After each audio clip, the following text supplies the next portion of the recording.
부산지인 믿음의 가족 여러분, 하나님의 봄 같은 은혜가 여러분의 삶 가운데 가득하시기를 바랍니다. 오늘 말씀은 요한복음 14장 1절에서 14절입니다. 너희는 마음에 근심하지 말라. 하나님을 믿으니 또 나를 믿으라. 내 아버지 집에 거할 곳이 많도다. 그렇지 않으면 너희에게 일렀으리라. 내가 너희를 위하여 거처를 예비하러 가노니 가서 너희를 위하여 거처를 예비하면 내가 다시 와서 너희를 내게로 영접하여 나 있는 곳에 너희도 있게 하리라. 내가 어디로 가는지 그 길을 너희가 아느니라. 도마가 이르되 주여 주께서 어디로 가시는지 우리가 알지 못하거늘 그 길을 어찌 알겠사옵나이까. 예수께서 이르시되 내가 곧 길이요 진리요 생명이니 나로 말미암지 않고는 아버지께로 올 자가 없느니라. 너희가 나를 알았더라면 내 아버지도 알았으리라. 이제부터는 너희가 그를 알았고 또 보았느니라. 빌립이 이르되 주여 아버지를 우리에게 보여주옵소서. 그리하면 족하겠나이다. 예수께서 이르시되 빌립아 내가 이렇게 오래 너희와 함께 있어되 내가 나를 알지 못하느냐. 나를 본 자는 아버지를 보았거늘 어찌하여 아버지를 보이라 하느냐. 내가 아버지 안에 거하고 아버지는 내 안에 계신 것을 내가 믿지 아니하느냐. 내가 너희에게 이르는 말은 스스로 하는 것이 아니라 아버지께서 내 안에 계셔서 그의 일을 하시는 것이라. 내가 아버지 안에 거하고 아버지께서 내 안에 계심을 믿으라. 그렇지 못하겠거든 행하는 그 일로 말미암아 나를 믿으라. 내가 진실로 진실로 너희에게 이르노니 나를 믿는 자는 내가 하는 일을 그도 할 것이요 또한 그보다 큰 일도 하리니 이는 내가 아버지께로 감이라. 너희가 내 이름으로 무엇을 구하든지 내가 행하리니 이는 아버지로 하여금 아들로 말미암아 영광을 받으시게 하려 함이라.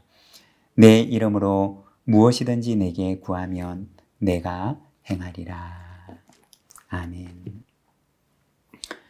오늘 우리가 함께 읽고 있는 말씀에서는 예수님께서 제자들을 떠나갈 것을 말씀하시고 난 이후에 근심과 염려 가운데 있는 제자들에게 근심하지 말라고 위로하시는 모습을 보여주고 있습니다.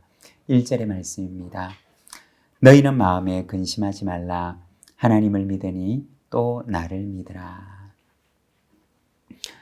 오늘 본문의 상황을 우리가 살펴보면 요한복음 13장에서 예수님께서는 제자들의 손에 팔리게 될 것임을 말씀하십니다.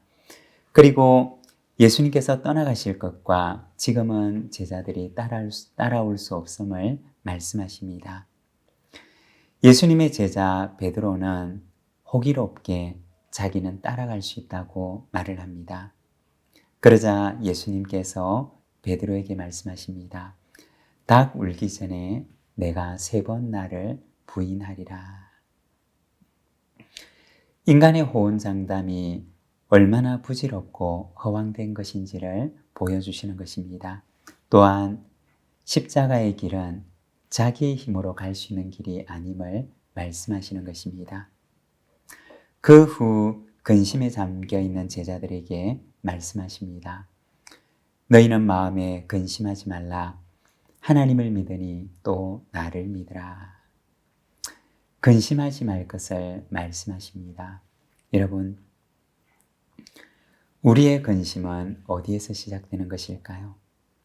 근심은 하나님과의 단절에서 시작되는 것입니다. 우리의 아버지가 되시는 하나님과의 단절을 경험하는 순간부터 우리 영혼에는 근심이 찾아오는 것입니다. 우리가 간혹 영성이라고 하는 말을 사용할 때가 있는데 영성이라고 하는 것은 무엇이냐? 하나님과 내가 연결되어 있다는 것을 경험하며 살아가는 것입니다. 하나님께서 나와 함께 계신다고 하는 사실을 내가 알고 느끼고 또 그것을 누리며 살아가는 것입니다. 예수님께서는 십자가를 향해 걸어가셨지만 우리 주님께서는 근심이 없으셨습니다.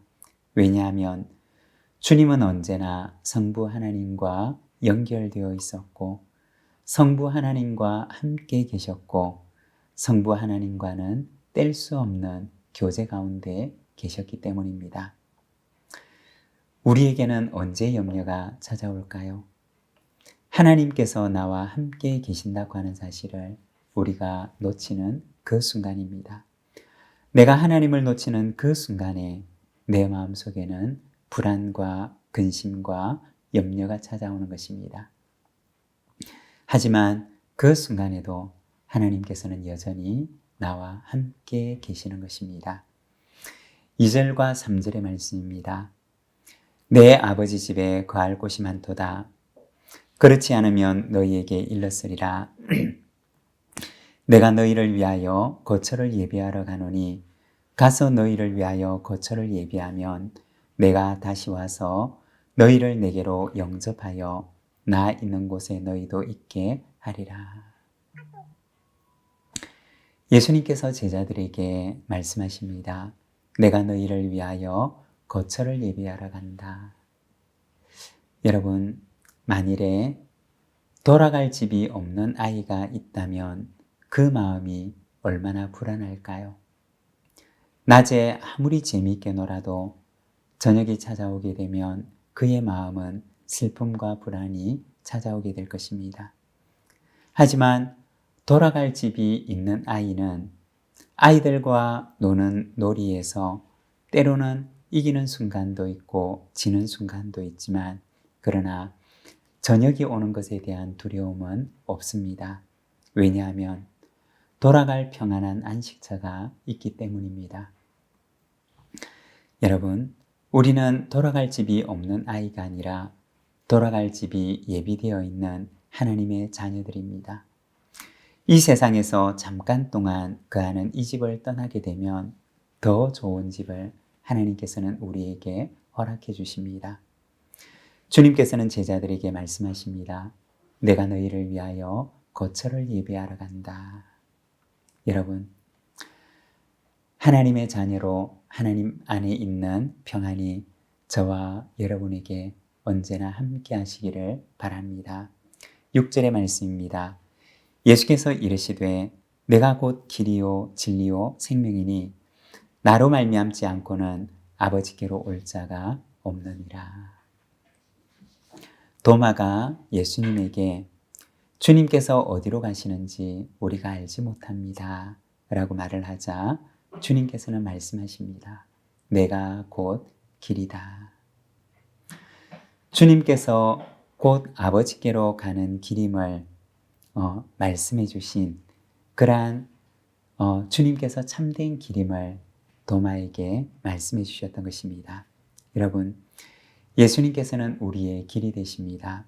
아버지께로 가는 길이 되시며 죄로 인해 돌이킬 수 없는 상태가 되어버린 우리를 다시 하나님의 자녀로 온전하게 회복케 하시는 길이 되십니다. 오늘도 길 대신 우리 주님과 함께 동행하는 사순절의 이 복된 하루가 되시기를 바랍니다. 기도하겠습니다. 하나님 아버지, 은혜를 감사합니다. 오늘 우리가 주님의 말씀을 바라봅니다. 우리를 위하여 거처를 예비하러 가신다고 말씀하시고 우리를 돌아갈 집이 없는 집을 잃은 아이와 같은 존재가 아니라 우리를 평안히 맞아주시는 하나님의 영원한 집으로 우리를 초청하는 하나님의 자녀의 신분임을 깨닫게 하시니 감사합니다. 아버지 하나님, 참으로 언제나 우리와 함께 하시는 하나님, 우리를 떠나지 아니하시는 우리의 아버지 하나님, 그 하나님과 날마다 동행하는 저희들의 삶이 되도록 주님 인도하여 주시옵소서. 주님께서 우리의 길이시오니 참으로 길 대신 주님을 따라 행하도록 저희를 인도하여 주옵소서. 예수님의 이름으로 기도드립니다. 아멘.